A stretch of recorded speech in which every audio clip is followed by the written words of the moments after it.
So people have been asking, what's up with the Typhoon? Where's the Typhoon? Is there gonna be any more content on the Typhoon? No, there's not, and I'm going to tell you why. I got rid of the Typhoon, and it actually turned out to be a pretty cool thing. I met a dude named Jason, had a cool car that literally I posted Typhoon up for sale with a couple of things for trade. He came through with one of the things I had listed for trade, but it was a little bit different.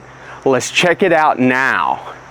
Just go over here and put in my 2,000 digit passcode for the garage opener.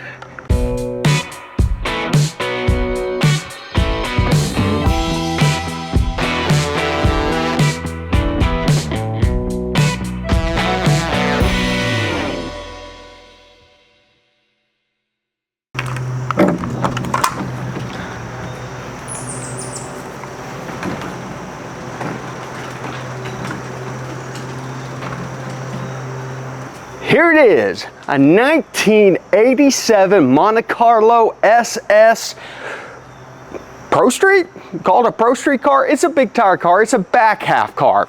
So, a little bit about this car. It was wrecked apparently back in the 90s, and instead of leaving it to its fate of going to the junkyard, somebody did the right thing, sent it down to a chassis shop and had an S&W back half kit put on it and resurrected it as a race car. It's got a 8.5 second cage. It hasn't been certified in a while. It's basically all stripped down. Does have a 496 big block, which is a 454 stroker, nitrous assisted. Thing runs in the low 9s. So I believe the previous owner says he's popped off a 930 with it. The thing will do wheel stands for days. Not something that we really want. But I'll tell you, part of that is probably because this is a ladder bar instead of a 4-link car. So there's not a whole lot of adjustment. It is on the center bolt hole, so the instant center is not probably where it needs to be. If it was lowered down or something, it might help to carry the front end out. And it's got single adjustable shocks on it, dual adjustable. Might be able to get this thing tamed down. But the canvas is basically a blank canvas. There's very little electronics in this thing, so there's very little that we're going to have to tear out to convert this over to EFI. Now the block that's in this, let's go ahead and open the hood up and take a look. Now the block that's in this, as I said, is a 396. It's a bored or a stroked out 454. It's a factory block, 2 main block. The block itself, not really anything to write home about. And so because of that, what we're going to end up doing, we're going to jerk this thing out for a couple reasons. One, the internals on this thing is all forged. They did a great job putting it together. The machine shop that did it, you know, as I said, it's making good power. I just don't think that something like this would last on something like a drag and drive event. And so because of that, we're going to jerk it out. The other thing is, this happens to have the exact set of heads that I need for the Smoke Monster 598 big block Chevy. So we're going to pull the heads off this and swap them over to the Smoke Monster. Along with the new intake manifold and cam that we have for it, we're going to pick up about 200 horsepower on that car.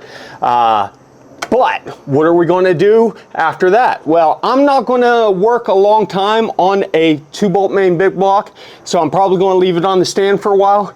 And we're going to swap in the 6-liter that we started building earlier this year. Now, originally the first idea is get the 6-liter in, get the thing running. That way we can get it out of the shop. I'm not looking at racing this thing anytime soon. I've got a lot to do on the Nova to get it ready for drag and drive season next year. And so I want this thing to be able to go under its own power, move it down to storage, stuff like that. We will be doing some Gen 3 tuning because we're going to run it on the stock Gen 3 ECU. Now, because of that, after we get done doing all that fun stuff, we're then going to kick it over and probably just go ahead and twin turbo it. And might as well go crazy at that point in time, right? So we'll do it on the 6.0 block. Whenever it lets go, we'll look at upgrading it to something else.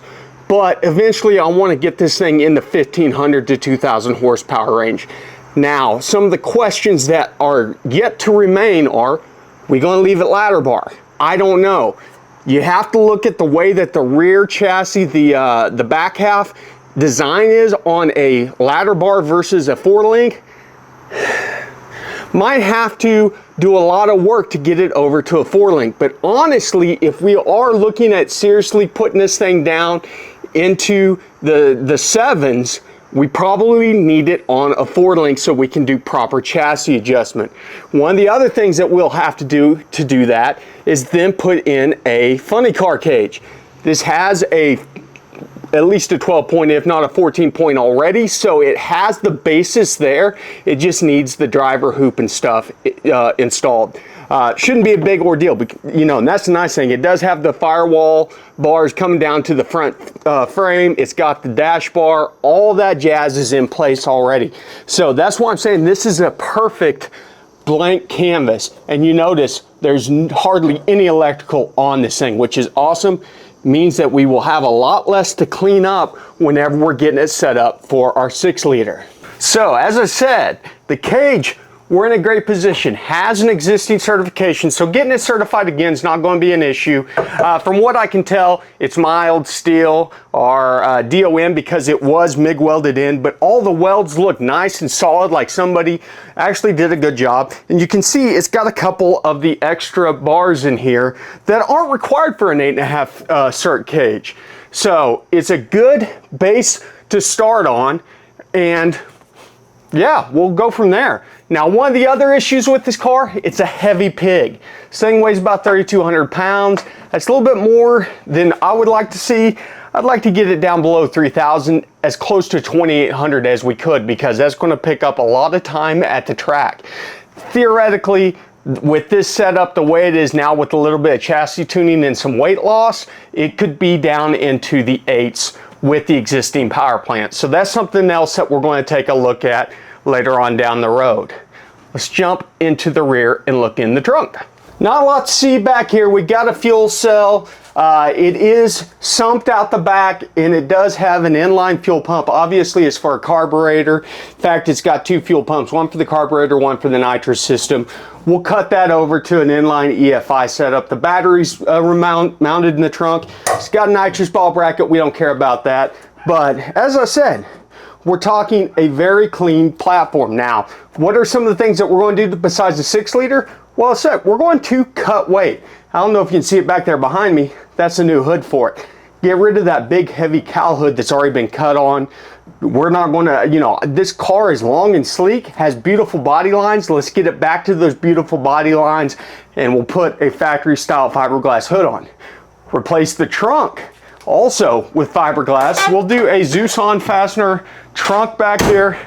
Probably go with the drag spoiler, cut some weight down off the back of the car. And one of the biggest weight savings things, we're going to get rid of the doors and go over to a fiberglass door with Lexan side windows.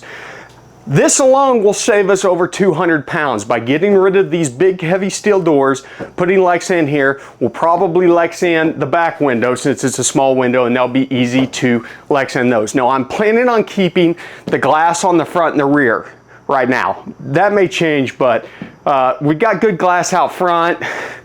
You know, I'll have to see where we're at after we get the doors swapped out and stuff like that. The nice thing about it is, because I know some of you guys are saying, oh man, that'd be terrible to drag and drive a car with Lexan windows. We got T-tops, baby. We can pop the roof off this thing when we're doing a drag and drive and get all the airflow that we want. You know, so not an issue as far as that goes. So that's the new car. I'm really excited about having a G-body in the garage. Now, as I said, we're not going to see a lot on this right away. We got other irons in the fire. We got to get the Nova sorted out in the off season. That's priority number 1. Have it ready to go so we can actually get some test hits on it before we take it to the track. That car's never been raced except at Rocky Mountain Race Week. Got some other stuff going on. There's going to be some Viper content that you're not going to want to miss out. And one of the big things that we're going to be diving into really soon is global B tuning. Now, I'll give you a little sneak peek as long as you promise not to tell anybody. 2023 5.3 liter. We're getting ready to unlock the ECU. We're going to start doing some global B tuning. And I think it needs a little bit of boost in this area. Let me know what you guys think. So make sure, if you haven't already subscribed, do it. You're going to see some cool stuff on this. We're going to put a Gen 3 6-liter in this thing, and we're going to tune it through HB tuners, and we're going to have a blast on it, and then we're going to add boost. We'll probably throw a 3-bar OS on it, but we'll go through all the Gen 3 stuff. We'll do some real-time tuning, all that jazz. You don't want to miss it. You don't want to miss the swap videos, because I want to go through pulling this thing out, putting a new motor in. We'll leave the transmission. It's got turbo 400 in it. It's got a ratchet shifter. I don't like that. We're going to try one of those new Motion Racework shifters. You see them everywhere. They actually look like a good bit of kit, and they're not that expensive. So there's going to be some videos on different products, different parts, all kinds of fun stuff around the Monte Carlo that you're not going to want to miss out on. I can't even talk. That's how excited I am. So that's it for now. You guys know the drill. Thanks for stopping by the garage. Remember, ABT, always be tuning.